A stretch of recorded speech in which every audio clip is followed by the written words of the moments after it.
Jokno at Luistro versus Carpio. Sara Duterte bank issue. Ngayon, Dad, sa recent impeachment hearings ni VP Sara Duterte, lumabas ang Anti-Money Laundering Council at pinakita nila na may mga suspicious bank transactions daw galing sa asawa ni VP Sara Duterte na si Attorney Mans Carpio. Dahil dito, nagalit si Attorney Carpio at naghabla siya ng isang kaso laban sa Anti-Money Laundering Council, laban kay Chel Jokno, laban kay Luistro, laban kay Leila de Lima at saka mga iba pang mga solon. So ang sinasabi niya kasi, ang sinasabi ng kanyang lawyer ay siya ay isang pribadong tao. Ba't ipinapalabas ang kanyang mga transaksyon, ang kanyang records kung meron siyang bank secrecy law? Ngayon, ang sinasabi naman ng mga iba na nagdedepensa sa gobyerno, sinasabi nila na dahil siya ay isang politically exposed person, dahil naging asawa niya ay isang government official, okay lang daw na palabas to sa isang impeachment hearing kasi related naman siya. Hindi magiging excuse na siya ay isang pribadong individual. Ngayon, may mga law experts na sinasabi nila, sa totoo lang, wala pang actual case na kung pwede itong ilabas sa isang impeachment hearing kasi dapat sinasabi na dapat sa Senado ata yan, pero nangyari na daw to dati kay former Chief Justice Corona na pinaglabas rin ng kanyang mga bank transactions at bank records. So yun naman ang ginagawang depensa. Dad, what do you think? Sino ang tama dito? Masasabi ba natin na nagkamali ang gobyerno na in-reveal nila ang isang bank transactions ng isang pribadong tao? Or dahil hindi siya pribadong tao dahil naging asawa nga niya or currently asawa nga niya ang isang government official na si VP Sara Duterte? Well, kung titingnan mo yung sinasabi kasi ng kampo ni Attorney Carpio, ang sinasabi niya kasi merong back secrecy law, no, na tinatawag natin Republic Act 1405 yan, no, na sinasabi niya hindi mo pwedeng ilathala o ilantad yung mga kumbaga kung magkano yung pera ng isang mamamayan sa kanyang bangko, no? So kasi merong back secrecy law na sinasabi natin. Kaya lang pag sinasabi mo naman AMLA, yung Anti-Money Laundering Council, meron din Republic Act yan, no? 9160 if I'm not mistaken, na meron din silang kapangyarihan, no? Na siya sa atin, suriin, imbestigahan yung mga account na tingin nila parang nagamit sa mali. Yun ang issue kasi dito, no?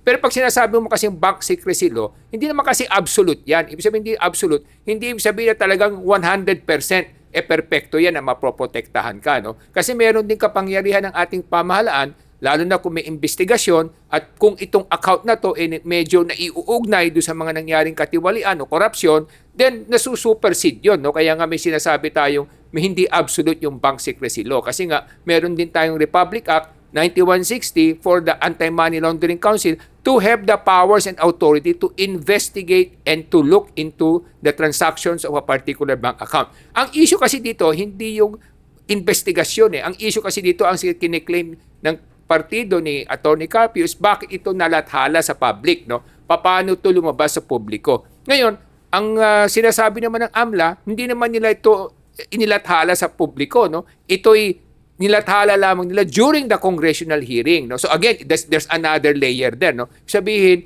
itong mga impormasyon nito, ikanila lamang nilahad during the congressional hearing, which was not done privately but through the proper procedures, through the proper authority. Kasi meron ding ganong kapangyarihan ang ating pamahalaan na kung ito ay pinagsususpecha na nagamit sa korupsyon o sa unlawful activity, nagkakaroon sila ng ngipin na para sabihin na this supersedes the right of a person to the bank secrecy law. Kaya ito yung issue nito. Ngayon naman, ang sinasabi ni Alvin El Chico sa kanyang programa na sa DZMM, tinatanong niya si Congressman Luistro na kung sasabihin ni Congressman Mans Carpio na hindi naman daw siya yung public official na iniimbestigahan, bakit siya daw ang ni-reveal doon na mga pangalan? Hindi ba dapat exempted siya doon? Ang sinasabi naman ni Congresswoman Luistro, that would be true kung meron daw prenup agreement na may complete separation of property yung dalawa. Ang presumption nga is wala. So they are considered as one and the same or conjugal daw sila. Therefore,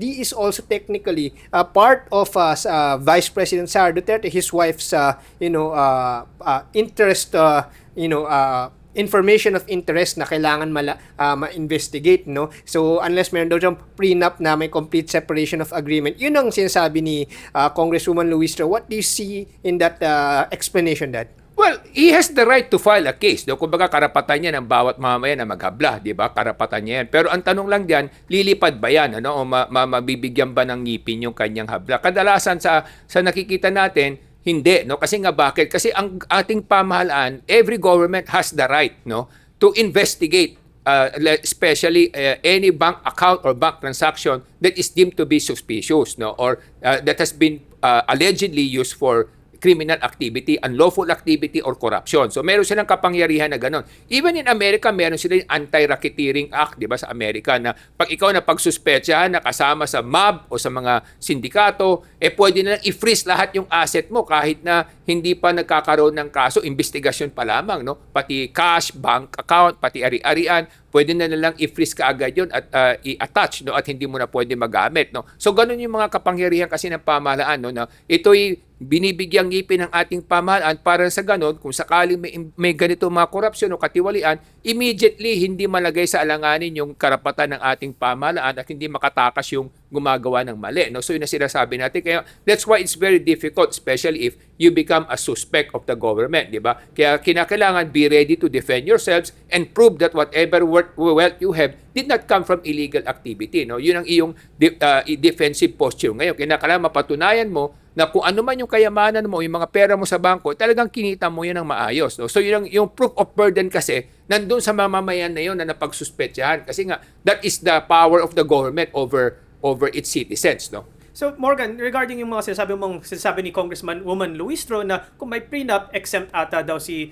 Attorney Mans Carpio. Pero sa pagkakaintindi ko, hindi magiging exempt ang isang tao dahil lang sa prenup. Kasi usually, pag related ka sa isang government official, considered ka na ng mga bangko as a politically exposed person. Ang ibig sabihin ng politically exposed person, mas under scrutiny ka na ng mga bangko kasi kailangan kang i-report sa BSP at saka sa AMLA. So lahat ng transaction ng isang politically exposed person, mas na-monitor. At kailangan i-declare yun ng bangko. Kasi usually, ang nakikita daw ng mga authorities natin is usually mga asawa, mga anak, mga relatives ng mga government official, sila yung ginagamit na pantago ng korupsyon. So, syempre, kailangan under scrutiny rin sila. Kasi kung iimbestigahan lang natin ang actual government official, kunwari si person A, pero mukhang malinis siya, pero yun pala, dinadaan niya lahat ng corruption money niya sa kanyang asawa o sa kanyang anak para sasabihin niya, oh, malinis ako kasi yung salain ko wala. Pero yun pala, somehow, naging sobrang yaman na pala ng mga anak niya for whatever reason. So yun yung naging understanding ko. So I think, mali rin yung understanding ata ni Congresswoman Luistro kasi anyone related to a government official, dapat ma-investigate, dapat ma-report sa BSP at dapat ma-report sa AMLA yun. So, sana lang na yung mga cases na ganito, kasi maraming mga cases na maraming mga senator, congressman, government official, yung mga asawa nila, lumalabas na may mga mamahaling bag, mamahaling gamit. Pero sinasabi nila, hindi sila corrupt. So, I think yun lang yung nagiging issue natin is, bakit sila nakatakas kung politically exposed person na yung mga asawa na mga ito? Pero ang dami nakatakas na they're getting away with basically showing off na sobrang yaman nila despite the fact na nasa batas natin at constitution natin na kung ikaw ay government official at related sa government official, dapat simple lang ang buhay mo at hindi ka nagyayabang. Hindi ba, Dad? Okay, kasi nga, let's be objective din, no? Kasi nga, may kasabihan nga, di ba, dapat bulag ang ating hustisya, di ba? Ibig sabihin hindi niya dapat kinikilingan kung sino man. Kahit naman sa mga pangkaraniwang mga naghahanap buhay, nakita natin, kung yung bank account mo nakatanggap ng pera sa isang suspicious account o sa isang pogo account, pati yung account mo minsan na free-freeze din, di ba? Kasi nga, na-question. Kasi nga, bakit ka tumanggap ng pera sa ganitong tao na itong taong to may problema? Kaya kinakailangan magpaliwanag ka, ipakita mong natural yung transaction mo, hindi ito galing sa masama. Maaring, for example, yung isang account, halimbawa, ng isang suspected criminal, bumili ng gamit sa'yo, nagdeposito ng pera sa'yo from his bank account. Pati ikaw ngayon natatag ng bangko, hindi ba? Normal yan na nangyayari sa ating lipunan ngayon. So, siguro sa akin naman, kung wala namang kamalian yung pinanggalingan ng pera, ipagtanggol na lang, ipaglaban. No? Ipatunayan na lang na itong mga perang ito galing sa maayos na pamamaraan at pangalawa, diniklara to sa BIR, no? At may BIR, taxes na binayaran dito, diniklara na at mga kliyente niya na nagbayad sa kanya at ito naman diniklara niya na maayos. So, I think if they can prove that, wala namang problema, di ba? Eventually, mapapawalan bisa din yung akusasyon laban sa kanila, di ba? Kahit nasabihin mong politically exposed person siya, meron din naman siyang karapatan na maghanap buhay at kumita on his own, bagamat asawa niya yung ating Vice President. Pero siyempre, kinakailangan lang patunayan na galing sa maayos na pamamaraan yung kanyang kinita. Kasi nga, katulad sinabi natin, ang pamahalaan ay laging may kapangyarihan at karapatan na siyasatin, suriin at pigilan ang mga ganitong bank account na alam nila o sa tingin nila o sa suspetsya nila ay nagamit sa isang unlawful activity, yung sinasabi natin criminal activity, o nagamit sa korupsyon. Kasi nga, naging lantaran na yung mga korupsyon na nangyayari sa flood control, sa kung saan-saan man, confidential fund, etc. So, syempre, ganyan, yan talaga ang trabaho ng pamahalaan. No? Kakampi man o hindi, kung talagang merong ganyan, talagang iniimbestigahan yan at sinesiyasat. No? In fact, sa Singapore, nangyayari din yan. Di ba? Kahit na mga kaibigan ni Lee Kuan Yew noon, nung napagsuspetsahan na merong ganyan, chinyek yung mga bank account, nung nalaman merong unexplained wealth, eh talagang kinasuhan nila yung kahit na kaibigan niya pang cabinet minister na nakulong din. No? Ganun, nangyayari naman yan. Kaya nga, nasa sa atin yan, mga kababayan, kung ating ipapatupad ang tama o mali. Di ba? Dahil kakampi kita, kahit na mali ka, tama. So, tama ba yun? Yun ang tanong na dapat natin sagutin, mga kababayan. No? Kasi kung nakikita mong mali na yung ginagawa ng iba, pagkatapos isasabi mong tama pa rin, siguro naman yan na yung salaming mo kung ano yung haharapin ng iyong kinabukasan. No? Kasi parang, again, sinasabi natin, wag natin ipahamak yung kinabukasan ng ating mga kabataan. So sa akin, kung tama naman at hinuhusga na mali, ipaglaban natin yung tama. Kasi kung tama naman yung ginagawa, tapos ginagawa ng mali, para sa ganun, masiraan lamang, dapat ipaglaban din natin kung ano yung tama. Pero kung mali, wag na natin ipaglaban at wag na rin natin kampihan. Yun lang naman ating maipapayo sa ating mga kababayan. Ngayon, Dad, ito pa yung nipapansin ko at medyo nababahala ako kasi pag umiikot ako sa lipunan, whether sa mga restaurant or sa mga mall, narinig ko yung mga usap-usapan ng mga pangkaraniwang mga mamamayan natin, mga empleyado, mga trabahador, na sumusubaybay sa lahat ng mga nangyayari, mga usapin tungkol sa flood control scandals, mga investigasyon na to. At yung iba, or siguro karamihan sa kanila, iisa yung mga naririnig ko na sinasabi, sana nagbago na lang ako ng career, nagpagamit na lang ako sa mga politiko na to. Ako yung ginamit nila na parang yung Sally Santos dun sa SYM Construction, nagpagamit para mag-withdraw ng pera tapos bigyan nila ako ng porsyento. Yun yung nakita nila, dun ako nababahala, imbis na sabihin nila na mali yun, nangangarap pa sila na magpagamit sa mga to, pero hindi nila naintindihan kung saan pupuntahan pag ikaw ay ginamit. Dad, pwede pa ka-explain sa ating mga manonood kung halimbawa nagpagamit sila sa isang politiko o sa isang tao masama na gumagawa ng mga masasamang negosyo, kung ano mangyayari sa kanila kung sila ay nagpagamit sa mga gintong bagay na tagahawak daw ng pera, taga-withdraw ng pera, taga-tago ng pera. Anong mapapapayo mo sa kanila na mangyayari sa kanila pag nagpagamit sila sa gitong direksyon? Sa akin, mga kababayan, hindi ko naman masisising ating mga kababayan kung natutukso sila. Minsan dahil nga sa silaw ng salapi, ang sinasabi nga nila, saka gusto nila magkaroon ng kaginhawaan sa kanilang kabuhayan, dahil minsan karamihan sa ating mga kababayan dumaranas sa kahirapan, so natutukso sila sa ganyang easy money, na sinasabi natin. Pero ang problema kasi diyan, pag nagamit kayo sa mali, kadalasan kayo yung magiging fall guy, kayo yung sasalo lahat ng problema. Nakikita natin ibang malalaking tao nakakawala, pero yung mga kanang kamay nila, yung mga ginamit nila, sila yung nakukulong, sila yung napaparusahan. Una. Pangalawa, kung hindi man batas, minsan napagsuspetsyahan kayo na nabawasan yung binigay sa inyo o nawala ninyo yung kanilang gamit, minsan nakikita natin na pinapapatay pa sila, talagang pinaparusahan sila ng mga nagtitiwala sa kanila. So pangatlo, yung sinasabi natin, nadadamay pati yung mga mahal nyo sa buhay.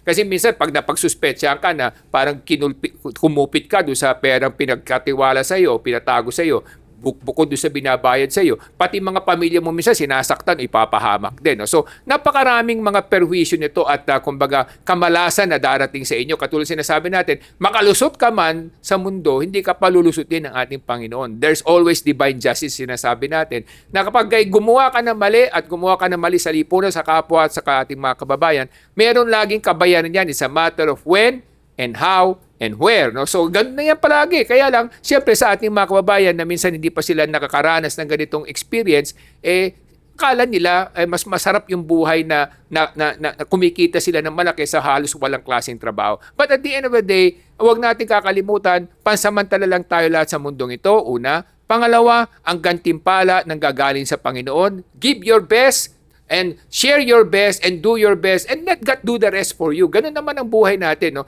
Kung yun ang binigay sa iyo ng Panginoon, maging kontentado ka, pero at the same time, keep on improving, keep on doing better para mas magkaroon ka ng magandang kinabukasan. Huwag kayo magpagamit sa mga ganitong klaseng tao kasi pag kayo nagpagamit, siguradong magkakaproblema kayo sa inaharap at idadamay niyo pa inyong mga mahal sa buhay. Kaya mga kabayan, napaka-importante ng edukasyon. Yan ang pinaglalaban namin dito sa Ilocano Defenders Parties. Kasi pag edukado ang tao, talagang aangat siya sa buhay, dadami ang kita niya sa marangal na paraan dahil maganda ang value na binibigay niya sa lipunan at binabayaran siya at magkakaroon siya ng dignidad. At pag may edukasyon, maintindihan nyo kung saan talaga pupunta ang isang masamang gawain at hindi to pang matagalan. Kayo ay malulugmok sa isang kamalasan at masakit na kinahinatnan. Kaya napaka-importante ng edukasyon kasi yun yung tunay na solusyon ng pag-angat sa buhay. Para sa edukasyon, ako si Morgan Sain, yung coach ng bayan.